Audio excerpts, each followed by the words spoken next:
Thank you both. And we'll see Steve again a little bit later. But now help me welcome Jason Grumet, founder and president of the Bipartisan Policy Center.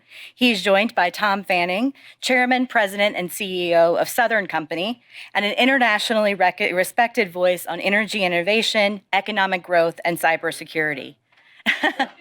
Tom served as a member of the Cyberspace Solarium Commission, the bipartisan panel established to study policy solutions to prevent and prepare the U.S. against cyber attacks. Tom, good to see you and your cup of tea, which is a little bit off-brand in my perspective. So just want to kind of anchor this discussion to get started.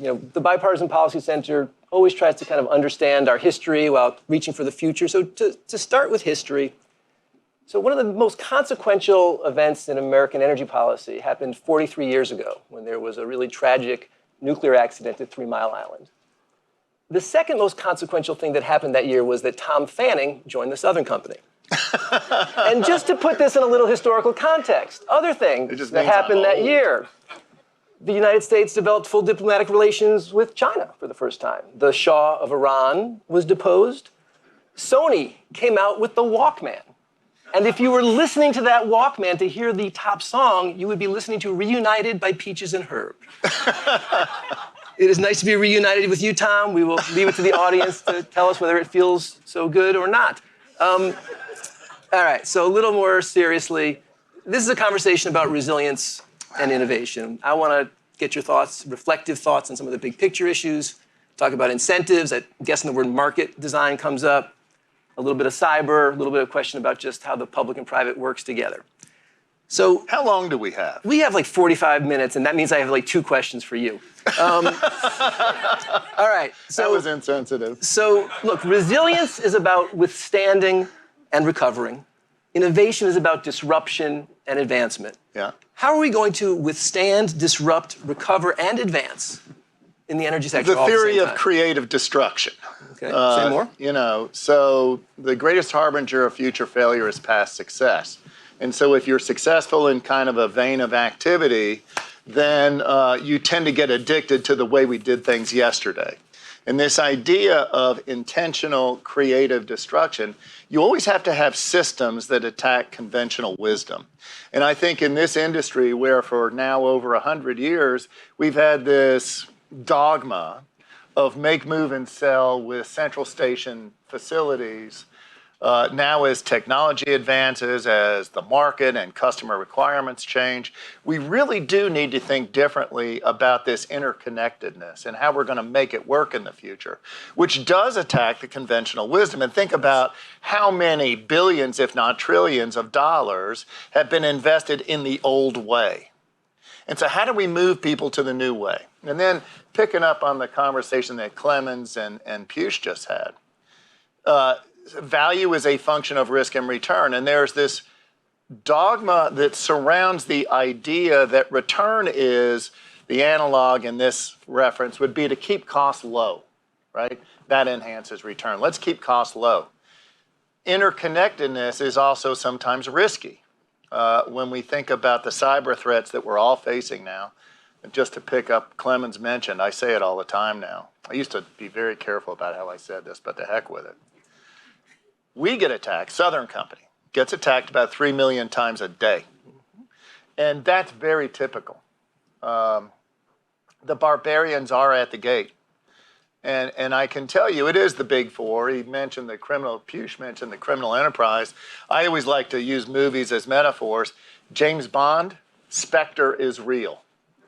And there are worldwide connected criminal enterprises that use statecraft, maybe procured on the dark web, to attack this system. And then when you think about the variability of climate change, so if you think about a distribution of outcomes with weather, the tails are now fatter. And so when you think about the cost of risk compared to the cost of the system, what we have to do as leaders is find a way, and this is where I've had so much fun with Jason over the years, find a way to get in the middle. We can't let the far left or the far right drive the conversation. I think it's the role of the business community to help understand where that constructive middle is and get there. Now, So one last point, right. one last All point, right. and then I'll shut up. All right. How do we get there? How do we make this happen? Well, I can tell you this conversation about telecom. So when I started leading the ESCC, I just became imbued with the spirit that we could not live in the silo, that this is a giant interconnected problem. That's why I've always loved the work of the Bipartisan Policy Center. You guys are very understanding of the connectivity of all these different constituent groups and how do we get them together. Well, I kind of learned from you a little bit and started doing something we called Dinners Across America. And all I was trying to do was find people that had this idea that we've got to pull the oars together, whether it's the private sector or with government. That turned into the Tri-Sector Group. And the Tri-Sector Group became people that were believers from finance, telecom, and electricity. And so I would argue that the telecom guys have been involved, at least at the Tri-Sector level, germinating an idea for some time. As I was appointed to the Cyberspace Solarium Commission, the Tri-Sector Group became effectively my Greek chorus. So as I was the only kind of private sector CEO on that commission, I needed somebody to kind of react and listen and advise, and they were terrific. 75% now of the Cyberspace Solarium Commission is in law. And so now what we're doing is taking what was an idea to a policy position now to operationalization. And so we're using those folks to help drive this. The last point on collaboration is the idea that if you go back to the original Solarium Commission put forth by President Eisenhower, it was this idea that post-World War II, we had to reimagine national security. We had the Soviet Union over here, we had the emergence of NATO over here, and the imagination of conflict was effectively a tank battle on the plains of Poland. And so what we had to do was think, okay, well, how are we going to be different? Today, in the cyber realm, the digital world, there is no ocean on our right and our left that protects us. There are friendly neighbors north and south, but the battles are not being fought overseas. And we cannot rely on the federal government to protect our telecom networks, our electricity grids, and our financial systems. And so we've got to join. Private sector has an obligation to collaborate, not cooperate, and join the fight. So you have mentioned one or two things I'd like to follow up on. Innovation, an area that we've talked about a lot in the past. So the country has to take some big risks. The taxpayers have just provided about $400 billion to the energy sector to provide some incentives and cushion. I want to talk to you about the culture of innovation. And let me just give you the frame, which is, if you're a venture capitalist and you are right 1 out of 10 times, you are a billionaire. That's right. If you are a DOE official and you are right 9 out of 10 times, you're indicted. How do we actually create a culture of innovation that gives us the plausible possibility of the acceleration that we need in energy technology and decarbonization? Jason, I think you're so right. It was Solyndra, right? That was the cyber thing, the solar thing that didn't go well, and the DOE loan program got just eviscerated. And they're still hiding in their chairs, shivering a little bit. The greatest success of the DOE loan program, what was it? Audience participation. It was the Vogtle asset. And we're this close to ERPing electricity out of a nuclear fission reaction. But Tom, that has not been an easy ride. You have been Tell able me to. about it. Well, but you've been able to ride that out. You were not a government official. No, that's right. But I think here's where I was getting to at that point. We've got to get past that. And here's where I think the collaboration of private sector with government can be pretty powerful.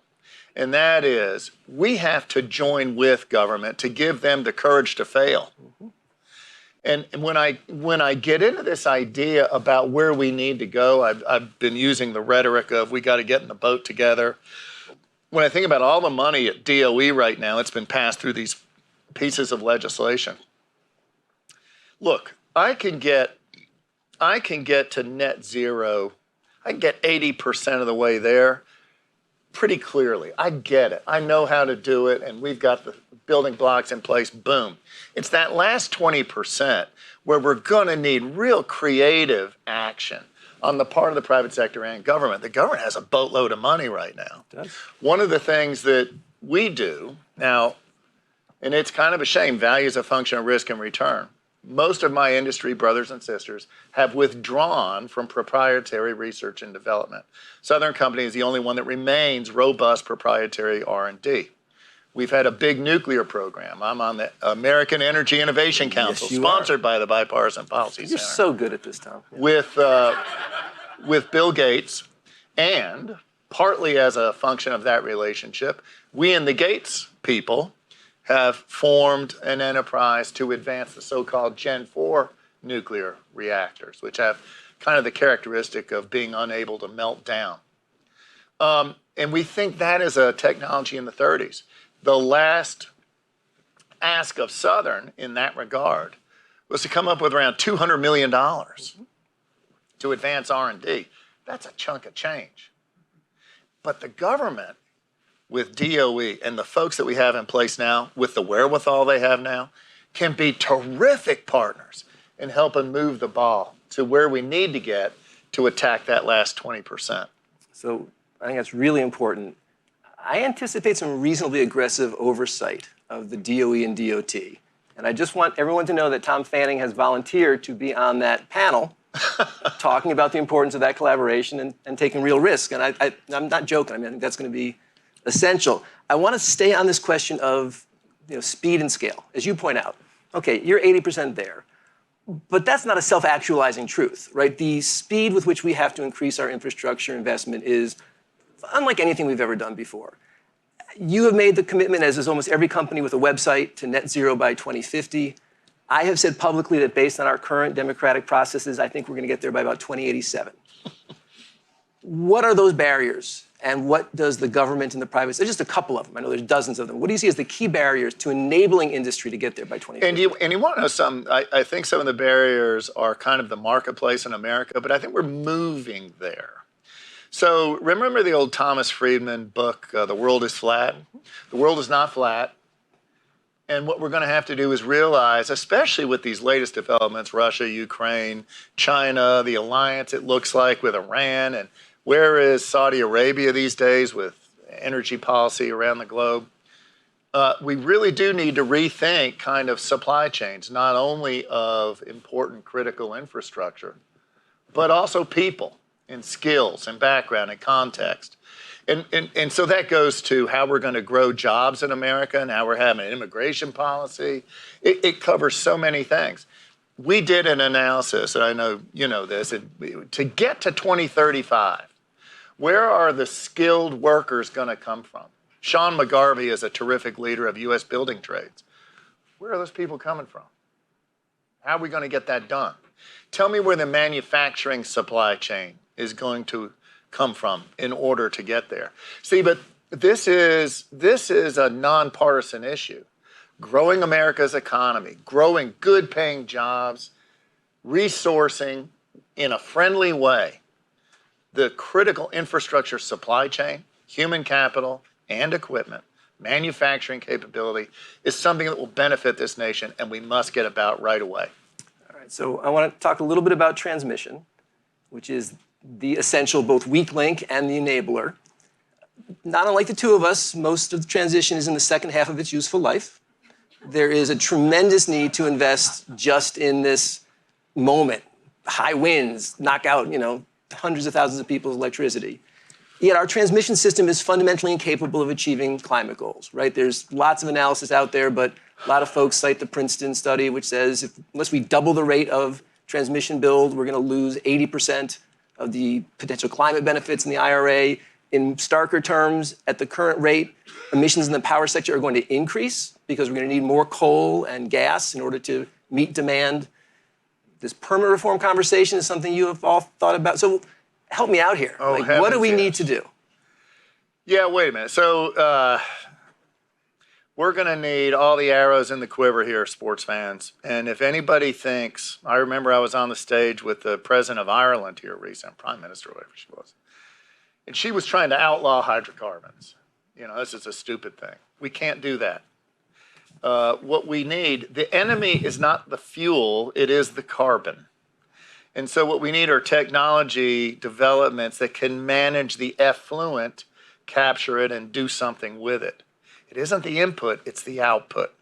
All right, so we're going to need all the renewables we can stand. Southern Company, I'll just be parochial for a minute. Southern Company's approach to this is about 50% solar, a smidgen of wind. We just don't have much wind in the Southeast.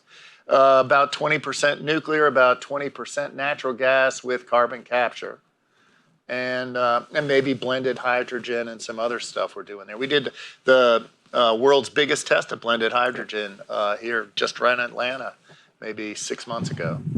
And then 10% of other may be energy efficiency, it may be direct carbon capture. Ernie Moniz is on our board, former energy secretary, terrific guy. And I remember when AOC came out with, what was it, the Green New Deal? Heard of it. He came out with, very quickly, the Green Real Deal. And that, it was an article, I guess he wrote, co-authored with somebody else, is our stuff. It's what we believe. So here's the other interesting question the other interesting point in the question you raised. 2050, I kind of get it. 2035, there is value in time because there you're able to let innovation and other things work for you to reduce the cost of the curve. The faster you move, the less you have the ability to let innovation, R&D advancements, all kinds of stuff work for you. There's a very interesting tug of war in that. And what I've always said is, yeah, we can get to 2050. I can see my way through, and I think we'll get there way before 2087. But if you want to go to 2035, we're going to need everybody in the boat, and we're going to need to do some really interesting things to get there, but primarily get people, get the resource. Look, this is an imperative that the world has to address. And here again, I think the private sector can be leaders to create this constructive middle. We can show people the way. One last short story, but it's so important and impactful to me anyway. I hope it is to you. Every 2 years, the electricity sector goes through a giant war game called GridX. And we take a situation, and the first stage is you have a cyber attack and lights go out, and okay, we fix it, and we're back, and the second stage gets worse, third stage, fourth stage. And at some point, there's this thing called the FAST Act, where the president can invest in the federal government, the authority through DOE, to take over the electricity grid. And a fabulous guy that was on the NSC back then was Tom Bossert. Loved the guy, so smart. And at this point where the war game became critical, he says, I invoke the FAST Act. And I just kind of sit back, in my normal passive way. And I say, Tom, I got it. What are you going to do? Who are you going to call? 87%, to be a nerd, of the critical infrastructure in America is owned by the private sector. The government can't do for you at that point. They don't know how. We know how. What we have to do, hand in glove, work with the government to take us through these situations. And that's going to be the way through. We're not going to get a federally dictated policy to get to 2050 because they don't know how. So I have a last question for you. And I apologize for not sharing time with the audience. So Machiavelli has said, make no small plans, for they do not stir the soul. You have been stirring a bunch of souls for 4 decades. And I want, and this is dangerous with our time frame, but tell me one of the things that you've been really proudest about, and then what's the unfinished business? What's the one thing that you want to see happen that you probably are not going to be able to get done on your own watch? You're talking about my career at Southern? 43 years. You can almost look at the company's history, but sure, your career. Yeah. I would say then it is this idea of collaboration with the government. I can tell you, as I came out of Solarium and the Tri-Sector Group and this idea that somehow private industry has to lead and we have to collaborate with the government, there have been decades, perhaps a century or more, of the Heisman between the private sector and the federal government. stay away, laissez-faire. I don't want you and I don't need you. All you do is mess me up. We've had to reimagine national security. We've had to reimagine the advancement of climate policy and the economy. I spent 6 years at the Atlanta Fed, chaired it 3 years, chaired the advisory board of the big Fed for a year during the transition from Yellen to Powell. And I can tell you the private sector has to step in the middle. And frankly, politically, that's a little off center. I think we can start to bring people together, as the Bipartisan Policy Center has tried to do, to create that reasonable voice. Now, what's going to be left undone in my time? I'm still passionate about it. In my time, I don't know what that means exactly. Next 10 or 20 years. Well, maybe it'll happen next 10 or 20 years. See, I really think we need a national energy policy. I know that we've made runs at, and the DOE has this quadrennial energy plan. In response, oh gosh, this might be 20 years ago now, but in response to one of the early climate legislative efforts, EPRI came out with something called PRISM, and then they followed that with PRISM 2.0. And it was a regional optimized energy plan that was able to take into account generation, transmission, the whole idea of make, move, and sell in a single response that was very well thought out. If we could implement something like that across America and still preserve the rights of the states to get things done on their time frame, in their way, I think that's so important. I don't want to blow up the Federal Power Act in the process. But I think America needs that now more than ever. And please understand me. When I say we need a national energy policy, this is not just about carbon. Carbon's important, but clean, safe, reliable, and affordable. Oh, and not reliable, it's resilient. Reliable is how your system works when things are normal. Resilient is how your system works when the stuff hits the fan. That's what we need to aim for. Tom, it's always fun. Always Thank you great, so much, buddy. buddy. You're the best. Yeah, you too. Thank you.